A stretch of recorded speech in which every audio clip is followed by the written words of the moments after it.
आपण square based puzzle सोडवणार आहोत. क्वेश्चन काय दिला आहे बघा. 8 person F J K M N P S and V are sitting around a square table. 4 of them sitting at corners and remaining are sitting at middle side of the table. The person sitting at the corner face away from the center and person sitting at middle side of table faces towards the center. ह्या अशा प्रकारे दोन diagram आपण काढून घेतल्या. एक पॉसिबिलिटीसाठी काढलेले. त्यांनी सांगितले की जे कॉर्नरला बसले ते बाहेर बघतेत आणि जे मिडलला बसले ते आतमध्ये बघतेत. त्याच्यानंतर काय सांगितले, all the information is not necessarily in the same order.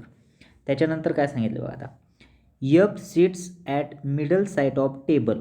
एफला कुठं पण मिडलला बसवायचं आपण एफ, आणि ह्या पण कंडिशनमध्ये एफ सेम. त्याच्यानंतर काय सांगितलं, N sits at immediate left of V म्हणून सांगितले. आता एन कुठं बसला आहे आणि व्ही कुठं बसला आहे आपल्याला माहीत नाही, पण एन आहे तो व्हीच्या इमिडिएट लेफ्टला आहे असं सांगितलं. त्याच्यानंतर काय सांगितलं, 2 person are sits between F and जे.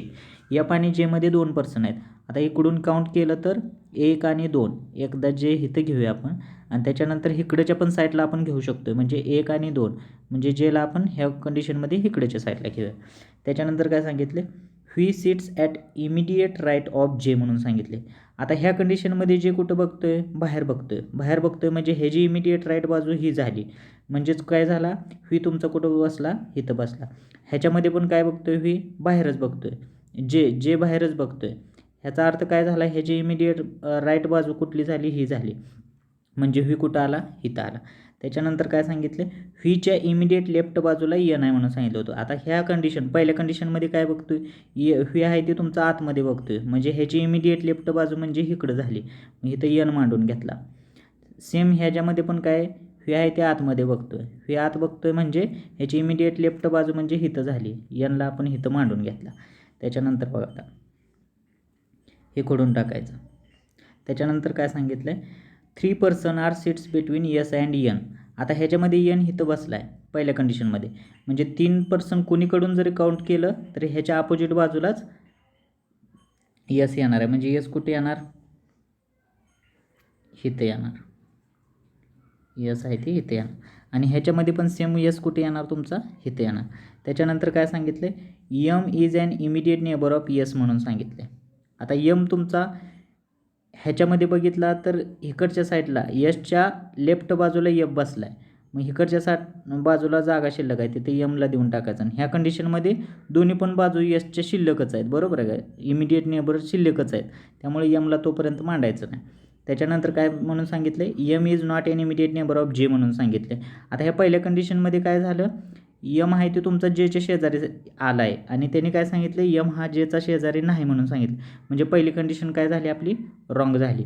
ह्याचा अर्थ काय झाला, आता दुसऱ्या कंडिशनमध्ये जेच्या शेजारी एमला मांडायचं नाही पण एसच्या शेजारी मांडायचं आहे. म्हणजे एम कुठं आला, इथं आला. त्याच्यानंतर काय सांगितलं, पी फेसेस इनसाइड म्हणून सांगितले. पी आहे ते तुमचा, आता दोनच आपल्याकडे बाजू शिल्लक आहेत, कुठली, एफ आणि एमच्या मधली आणि दुसरी आहे ती जे आणि एसच्या मधली. मग आता पी फेसेस इनसाइड म्हणून सांगितले. जे आणि एसच्या मध्येच फक्त पीला जागा आहे. मग इनसाइड म्हणलं तर राहिलं कोण आता आपलं, एफ झाला, जे झाला, के राहिला होता. के फक्त कुठे येणार तुमचा राहिलेला, एफ आणि एमच्या मध्ये. केला मांडून घेतला. आता आपण याच्यावरचे प्रश्नोत्तर पाहणार आहोत. पहिला प्रश्न काय आहे बघा, how many person are sitting between F and J when counting from left of F म्हणून सांगितले. एफ आणि जे मध्ये किती माणसं आहेत जर एफच्या लेफ्ट करून काउंट केले तर. आता हे आपल्याकडे डायग्राम आहे. एफची लेफ्ट बाजू म्हणजेच हिकडल्या बाजूनं, एफची हिकडली बाजू. एफ आणि कोणाच्या मध्ये सांगितले होते आपल्याला, जेच्या मध्ये. एफ आणि जे मध्ये 1 2 3 4 पर्सन आहेत, बरोबर आहे, लेफ्ट बाजू काउंट केलं तर. मग ह्याचा आन्सर काय येणार,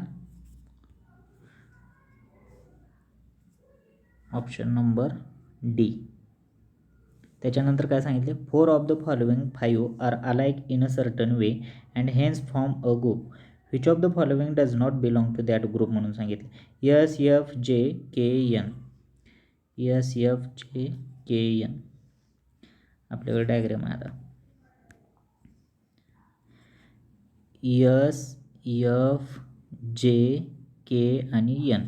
ह्यातला एफ सोडला तर बाकी के एस जे एन हे कॉर्नरला बसलेत. म्हणजे ह्याचं ऑप्शन काय उत्तर येणार? एफ येणार.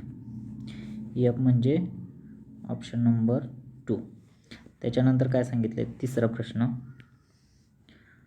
हु among the following are sitting second to the left of M म्हणून सांगितलं. यमच्या सेकंड लेफ्टला कोण आहे असं विचारलं आहे. आता बघा, यमच्या सेकंड, यम आहे त्या आतमध्ये बघतोय. सेकंड लेफ्ट बाजू म्हणजे हिकडली बाजू झाली. हिकडली बाजू कोण बसला आहे? 1 आणि 2 म्हणजे पी बसला आहे.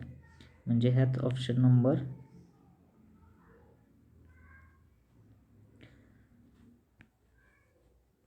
ऑप्शन काय आला?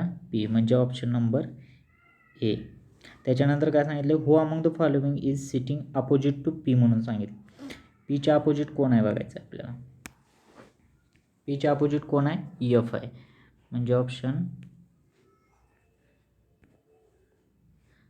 सी. त्याच्यानंतर लास्ट क्वेश्चन काय सांगितलं आहे? Which of the following statement is true म्हणून सांगितलं. P is second to the left of V. P आहे तो व्हीच्या सेकंड लेफ्टला आहे का? पी आहे तो व्हीच्या सेकंड लेफ्टला नाही, राईटला आहे आपल्याकडं. त्यामुळे हे रॉंग आहे. त्याच्यानंतर काय सांगितलं आहे? 2 नंबर.